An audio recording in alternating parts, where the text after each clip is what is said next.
Okay, today we are playing a game on Lijiang Tower. The average SR of this game was 3071, and we will be playing about half the game as Roadhog and about half the game as Winston. And our current team composition is D.Va, Roadhog, Tracer, Widowmaker, Lucio, and Mercy. So, pretty unremarkable. We've got a Widow, which is kind of sad, mostly just because we're on Lijiang Tower, which is not the greatest Widowmaker map in the world, but whatever. We are also on the console today, the Xbox One, I assume. Well, not I assume, I know, because it brings up some notifications during the game, and also I listened to this game, and it is one of the most Xbox Live sounding games I've ever heard in my life, if you catch my drift. So, let's start the game. I also apologize for the relative potato quality of the video. We take what we're given around these parts. So, Winston comes hurtling in at us. I find, generally, when the Winston is coming in at you, patience is best exercise. Like, he fucks this up because he leaves his bubble like 1,000 miles behind him, so he just gets killed anyway. But, if you're playing Roadhog and you want to hook a Winston, he is gonna put the bubble down as he jumps, so, well, as he's landing, ideally, so it's pretty easy to get your hook just completely cock-blocked. So, usually better to actually wait and then hook after he's landed. Because it's also not like Winston's about to spike someone to death, you know, unless they were already basically dead anyway. So we miss our hook here, which is unfortunate. I would have saved it just to use on Winston, because we know he got revived behind us, so if we had our hook right now, we could stop him from jumping away from us and kill him again, which would be good because Winston would be dead. We'd get a lot of ult charge from killing Winston, and Mercy would feel really bad for having wasted her res on somebody who died immediately afterwards. The ability, the tilting the other team is an underappreciated part of this game. And now we have managed to get control of the point almost anyway. Like, we've basically got it. There's like a couple people still around, but like, not really. Here we're just being greedy, and we've got Take a Breather up, but we don't use it because we're trying to kill Tracer, and then we get shot to death. Pure greed. Pure greed. Greed is bad. It's okay, Mercy is in the game currently still, so we get to be revived again. Oh god, Winston is now Primal Rage, which is just, like, super inconvenient, but we do get to farm our ult off of him. I would have considered ulting him as soon as we got it, just to, like, keep him in the corner and kill him. Because, like, this position, you ult that Winston, he can't get out of the corner, and Whole Hog is not a great ultimate anyway. Neither is Primal Rage, but you use it to just completely kill the Winston. Considering the fight's still going over here, I think it would have been a worthwhile use of company resources. However, we kill him regardless, and now we have it to try and stop the Dragon Blade with instead, which is definitely a better use of company resources. But also, it's kind of like hindsight is 2020 to go, yeah, well, we didn't do it there, so instead we had it when we got to stop the Dragon Blade. Small thing. Look away when you're doing this, because the way Roadhog's hitbox works, he's not built like a snowman. His head doesn't rest on the top of his head, it's slightly set forward on his model. So if you just turn around when you're taking a breather, they can't shoot you in the head, so you take less damage. And, you know, you're already taking massively reduced damage anyway, but if you can take even more reduced damage, that's better. So, we've gotten control of the point still. Everything's going well. They have a Roadhog as well, so we don't want to get hooked by him. That could feel real bad. D.Va went in massively too deep and has died, which is, of course, very sad. Didn't quite kill the person we hooked. Oh, God. Grav Pulse Bomb is very scary, but we're playing Roadhog, so we get to survive. However, quite a lot of our team are dead right now, so footage kind of skips around a little bit. The gist of what I'm going to say here is don't take a breather if you're probably going to die anyway, because you don't want to give the enemy team more ult charge, basically. And if you're playing Roadhog, a surprisingly big part of playing Roadhog really well is trying to make sure you aren't an ult battery for the enemy team. Because there have been games that I've won purely because I have farmed the enemy Roadhog for like 5 ultimates.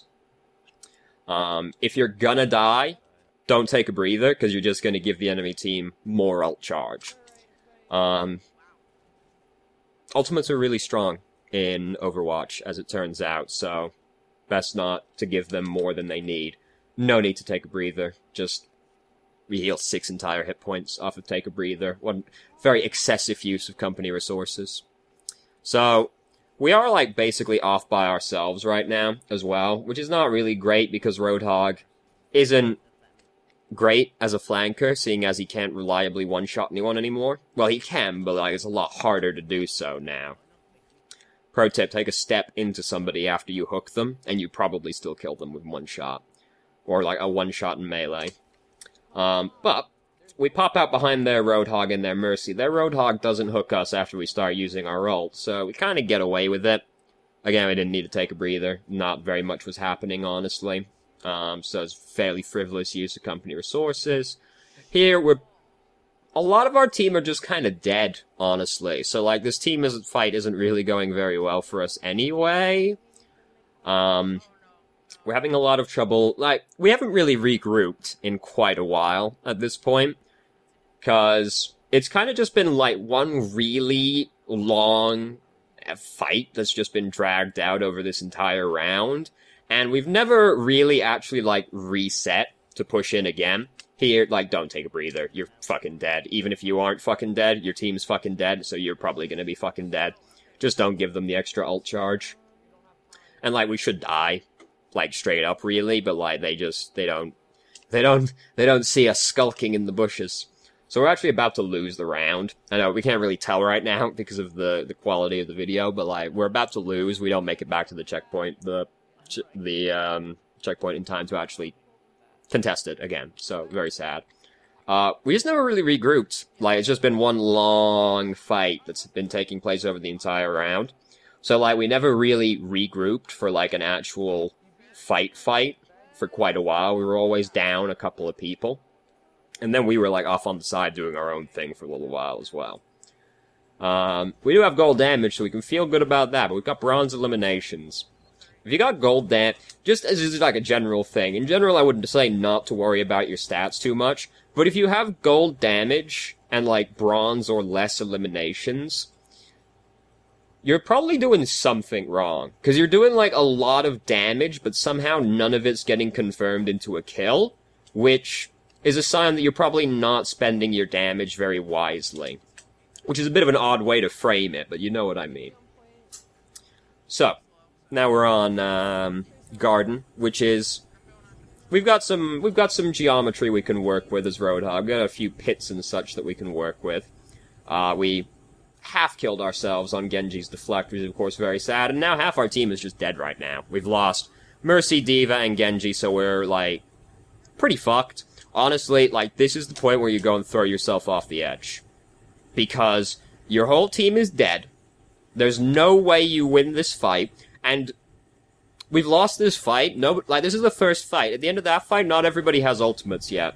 If you go throw yourself off the edge on your Roadhog, and if you're a tank, you go throw yourself off the edge at the end of the first fight, and you've got, like, 300 hit points left, you deny them a English is a hard language. You deny them a great amount of ult charge by just throwing yourself off the edge. Instead, we, like, take a breather, and then we end up giving them even more ult charge, because, like, there's no way we won that fight. Like, it's just not conceivable that we do so. But we, like, drag it out, and we take more damage, and we give them more ult charge. Like, someone might have gotten their ult off of that fight because of it. You never know. And ultimates are pretty strong in Overwatch, as it turns out. I love the confidence in this. Like, don't even look at the dude. Like, basically, as soon as he started moving, just look away. My work is done here. I love the confidence in just the look away and move on. So, can't get rezzed. We've got our ultimate. We're going to start using it right now. Unfortunately, we're like, we're only at half HP when we actually start using it because ultimates started happening. So then we, like, get killed by Genji deflecting. Genji's whole hog killed us. So that's very sad. But most of their team is actually dead at this point, so it's not the end of the world. And now we're going to change to Winston. Winston is a lot better versus their team comp, so this is a good switch. They do have a Roadhog, which is of course very sad, but as long as we are playing around the fact they have a Roadhog, it shouldn't be an issue. Because it's only a counter if they actually kill you. If we are playing around the fact they're there, then it's harder for them to kill you. Because, like, the reason, like, People are like, oh, they got a Reaper, you gotta change off Winston. Well, no, because, like, the Reaper isn't actually killing me, because I'm not just jumping on the Reaper while my bubble is down and, like, trying to fight people, you know? I'm just, like, avoiding Reaper, so he's not killing me, believe it or not. So, people got booped off the edge. We got booped off by Whole Hog, and we tried to jump back on, but unfortunately Whole Hog is also a knockback, so it just cancelled our jump. So, feels bad, man, basically. Try and be more cautious, because you know you're getting pushed back still when you're going to try and jump, so try and, like, wait till you're out of the Whole Hog, but it's not really feasible at the same time, because, like, we don't want to die from hitting the kill plane. Got hooked by Roadhog, it's okay, we're playing Winston, we just immediately pivot and jump back up again. Mercy's farming her ultimate off of us right now, so that's cool. She's probably stoked about that. She got like 30% of an ult off that one. It's a good day for Mercy. Feels bad for Zari. She's backing up, backs up right into the Dragon. Most of their team is dead right now, but oh no, Mercy's using Valkyrie, so a lot of their team are alive again. And now, oh god, it's really hard for us. This is the worst thing about Valkyrie, is like, you're playing Winston, there's just like nothing you can do anymore. You can't kill the Mercy because her regen is active, so it stops you from killing her. You can't kill anyone else because she's tethered to everyone, so it's just like, if you're playing Winston and Mercy's using Valkyrie, you just feel like you're gonna do nothing for the next 20 seconds. Usually because you do nothing for the next 20 seconds. It's a bit of an exaggeration, but god, it's one of the worst things, honestly. So, most of them are dead again, like, even though Mercy rezzed them with, Mercy used Valkyrie, like, quite a few of them still just died again. Now Mercy's out here by herself, and she's like, oh, I regret this decision. And Zarya's got a lot of energy. We, like, want Zarya dead right now, but we've also heard that Genji is on the point right now, so we've come back over here to kill him. Which, I mean, we're playing Winston, we want to be focusing the Genji as much as possible. So we get stuck, and we then jump to get away from the Lucio, it looks like, which is good. If you just ult, you live. Like, you just straight up live. And the fight is not going... Like, the fight isn't lost, but it isn't won either, so I wouldn't want to die right now, especially seeing as we're in overtime right now. So, if we just use our ult, we'd live, because Pulse Bomb doesn't do that much damage, we would still have like, more than half of our health left afterwards. And could easily matter, considering the game is like, the game could end right now, but Reaper built up Death Blossom, killed 2 people, and now we've gotten back to start the fight again. Most of them are dead at this point by the time we even get back, because Reaper kind of killed a few of them. So, there's a Tracer on the point right now, we're trying to, like, track her down, and then we find her in the end, like, we get her, like, the Tracer doesn't make some miracle 1v6 play, like, we get her. So, we're halfway there. It's a little stressful still, because we only have to lose one fight and we lose the game at this point, which is, of course, very stressful. Genji, fortunately, just decides he wants to go and die by himself. They don't have a lot of time left right now, so, like, Genji doing that is kind of a big deal, because that just buys us more time where we don't really have to worry about anything. Like, they've only got one or two more pushes left in them right now, and, like, them staggering themselves is doing themselves no favors. So we decide that we're going to go in right now. We do have Death Blossom. If Reaper had Death Blossom, that'd be very spooky. Like, I had no idea the Xbox's notifications were so fucking obnoxious. Like, wow. I wish I could see what my ult charge is right now. I mean, we can see it's full, because it's like, but like, wow. That's not inconvenient at all, is it? That's not like dominating my entire fucking UI. God damn. This is why PC gaming is better. This doesn't happen. So, we have Primal Rage, so we don't really have to worry about very much right now. Hanzo has only just died on their team, so they're pretty staggered. Genji also just straight up throws himself off the edge of the building. So that's also very helpful, of course. And we decide that we're just going to use Primal Rage. We didn't quite manage to push anybody off the edge. We almost threw ourselves off the edge, in fact. But we disrupt them. They get killed. It's all fine. Not much to say about that round, honestly, because, like, enemy team did us a lot of favors on that one, really, and then, like, Reaper killed a bunch of people, and, like, we shouldn't have died at that one point, really. As you can see, this round is significantly shorter than the other rounds. Started off real hard. I feel like this is, like, most games I play on King of the Hill, honestly. It's like one team loses one round, like, when it was best of fives, it felt like one team lost 2 rounds really badly, and then the other team would just win the next 3 rounds, and it would just get progressively easier for them as the rounds went by. Now it just feels like one team loses 1 round really badly, then the next round's kind of even, and then the team that lost the first round wins the last round. It just feels like it's always how King of the Hill goes these days. Complacency is bad, is the moral of that story. Oh, we got it. We won the first round. Easy peasy. No problem. Oh, fuck. We lost the second round. Oh, God. Now I'm starting to get a little spooked. Oh, God. I'm tilted now as we come into the third round. And as we know, the team that tilts first is the team that loses. So, we kind of split up with our team on this one because they're all going around the left-hand side and we go up through the center. This could easily backfire on us quite badly, depending, like, if the enemy team goes around one side really decisively, either we get killed because we're, like, by ourselves, or they find the people that are only 5v6 and kill them, you know? Just, like, go with your team, really. Like, you don't want to even risk it. So, Mercy ends up in a bad spot, and there's not really very much she can do about it. There's a lot of flankers around right now. It kind of gets hard to follow in, like, moments like this. Honestly, I can't even really tell it's a console game other than the obnoxious prompts, because, like, ooh, our sensitivity's real high. Like, we pivot on a dime.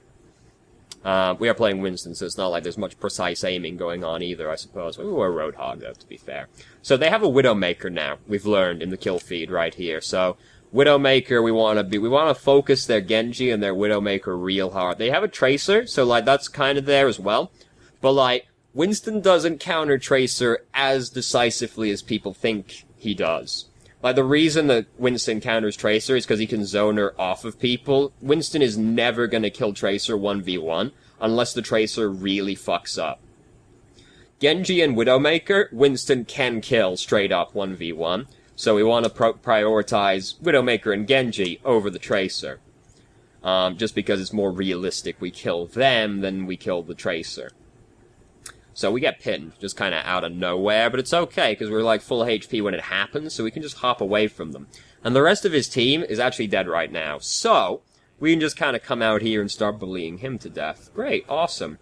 So as we can see, the enemy team is pretty tilted right now, because, like, goddamn, what happened in the last, like, 40 seconds? We barely had to do anything, because the enemy team just, like, fucked up in, like, 8 different areas and made it a lot easier for us. Here comes Tracer. Tracer's by herself right now. Like, her team has not gotten back here yet. Her team are arriving now. We get stuck. We kill Tracer, it looks like, or she just blinks off the edge. And now they gotta try and fight 5v6, but Mercy was really low. Genji's using Dragon Blade. Like, we've got Primal Rage. We don't even really have to do anything. Tracer died. Mercy was really low, so, like, the fight just started out as a 4v6, essentially, because Mercy died so quickly. At that point, there's just, like, nothing to it. It's real easy. So, this fool is up here by herself, so we just come up here and we get her. Just, like, I get this fool. Like, as soon as I see this Mercy do this, I Primal Rage and start pinning her in the corner. Because I also know she's gonna try and res the Widowmaker. I'm like, I will kill you, and I will kill the Widowmaker again. Instead, we just back out. We could have totally killed them again, especially since, like, our team was there with us and we had Primal Rage. But we back out. At the end of the day, like, backing out is very rarely going to be the wrong decision, but I think we could have gone for the shot for the moon and gotten a second and third kill. So Genji's using Dragon Blade right now. He's got close to dying, but our Lucio uses Sound Barrier as well. Then Reaper spins. We didn't even really have to do anything. We were trying to focus the Genji, but, like, we didn't even really have to worry about it because our team kind of took care of it for us. And then, bam, the third round was just really fucking easy. First round was really hard, and we had a lot to say about that one. And then the second round was not so hard, and we had less to say about it. And then the third round is like, well, we didn't even really have to do anything.